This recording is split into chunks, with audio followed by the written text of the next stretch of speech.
मेरे मीठे बच्चों, तुम मुझे ईश्वर, अल्लाह, शिव, यहोवा, गॉड आदि नामों से पुकारते हो। तुमने मेरे लिए मंदिर, मस्जिद, चर्च एवं गुरुद्वारे बनवाए।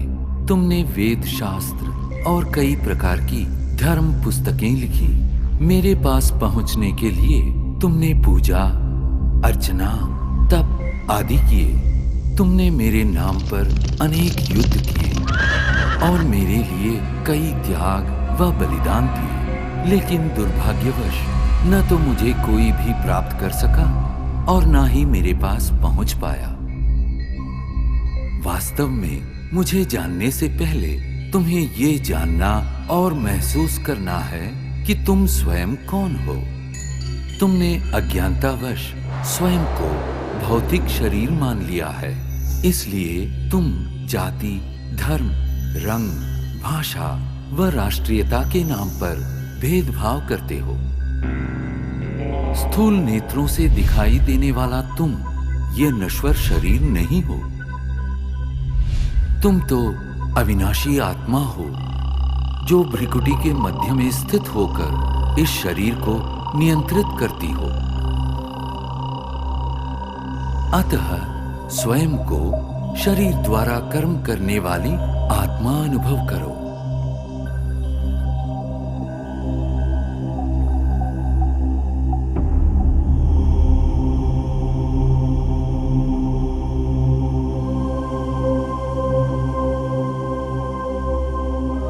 अब कुछ क्षणों के लिए सांसारिक बातों व उनके वातावरण से स्वयं को अलग करो।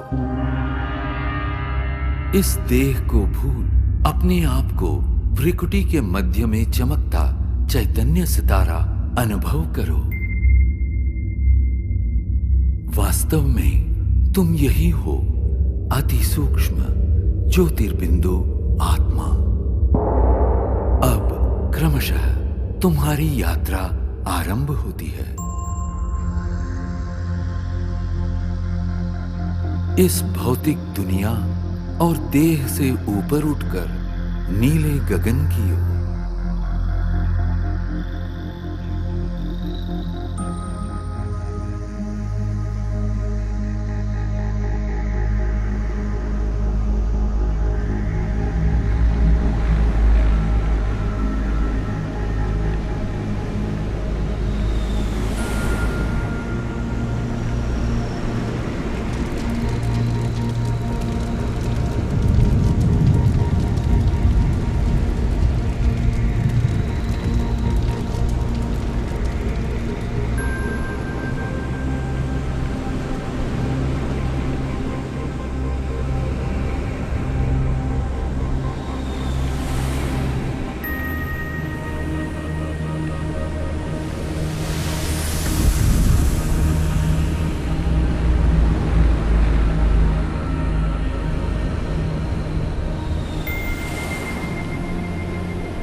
सूर्य, चंद्र, तारागणों से भी पार अब तुम एक सुनहरे प्रकाश युक्त दुनिया में पहुंच चुके हो। ये वो आत्माओं की दुनिया है जिसे ब्रह्मलोक, शांति धाम, मुक्ति धाम व परम धाम कहा जाता है।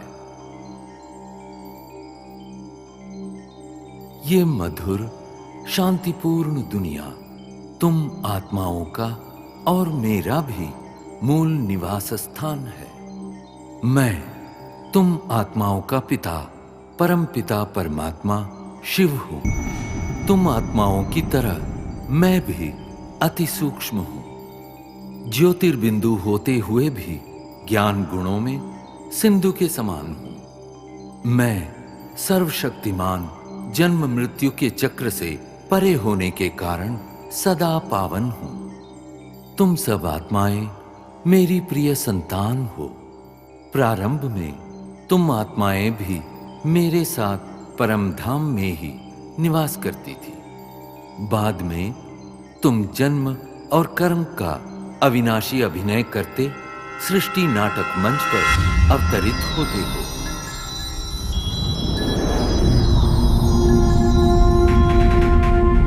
ये अनादि अविनाशी नाटक सतयुग, त्रेता युग, द्वापर युग और कलियुग 4 युगों में विभक्त है।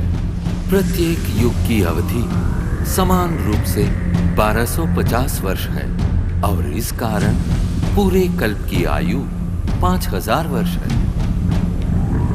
हर 5000 वर्ष में इस सृष्टि चक्र की हूबहू पुनरावृत्ति होती रहती है।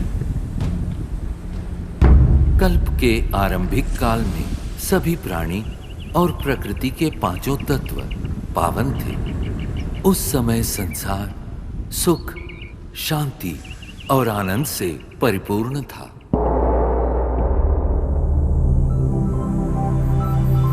यही वो समय है जिसे सतयुग और त्रेता युग के नाम से जाना जाता है,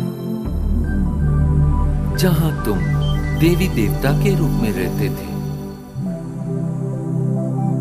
इस 2500 वर्ष की अवधि को स्वर्ग, बैकुंठ, बहिश्त, जन्नत, पैराडाइज आदि नामों से जाना जाता है। सतयुग अर्थात स्वर्ण युग में श्री लक्ष्मी और श्री नारायण का अटल अखंड राज्य था। तत्पश्चात त्रेता युग अर्थात रजत युग में श्री सीता एवं श्री राम ने राज्य किया।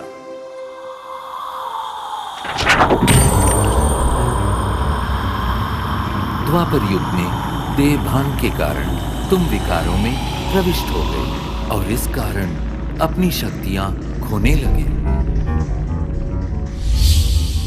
इस अवधि में भिन्न भिन्न धर्म पिताएं आए और अपना धर्म स्थापित किए। प्रारंभ में इन धर्मों की स्थापना सारी मानव जाति को एक सूत्र में बांधने और उनका सही मार्ग प्रदर्शन करने के लिए हुई थी। अब इस कलियुग अर्थात कलह युग में मानव मन में विद्यमान 5 विकार चरम सीमा पर है, जिनके कारण 5 तत्व प्रदूषित हो गए हैं और तुम शांति एवं खुशियों से वंचित हो गए हो। परिणामतः दुख, अशांति के दलदल से मुक्ति पाने के लिए तुम मुझे पुकारने लगे। यदा यदा हि धर्मस्य ग्लानिर्भवति भारत अभ्युत्थानमधर्मस्य तदात्मानं सृजाम्यहम् परित्राणाय साधूनां विनाशाय च दुष्कृतां धर्म संस्थापनार्थाय संभवामि युगे युगे। जब जब धर्म की ग्लानि होती है एवं अधर्म व पाप में वृद्धि होती है, तब तब सत धर्म की स्थापना और श्रेष्ठ विश्व नवनिर्माण हेतु मैं धरती पर अवतरित होता हूँ। इस दिव्य व पावन अवतरण के काल को संगम युग कहते हैं। कलियुग और सतयुग के संगम का ये समय अत्यंत कल्याणकारी है। गीता में दिए इन वचनों के अनुसार अब भारत भूमि पर मेरा अवतरण हो चुका है। प्रजापिता ब्रह्मा के साकार मानवीय तन में मैं प्रविष्ट एवं सन्निविष्ट होकर सहज गीता ज्ञान एवं राजयोग द्वारा तुम आत्माओं को पावन बनाने का महान कार्य कर रहा हूं। अब तुम देह सहित देह के सर्व संबंधों को भूल स्वयं को आत्मा निश्चय कर मुझ परम पिता परमात्मा को याद करो।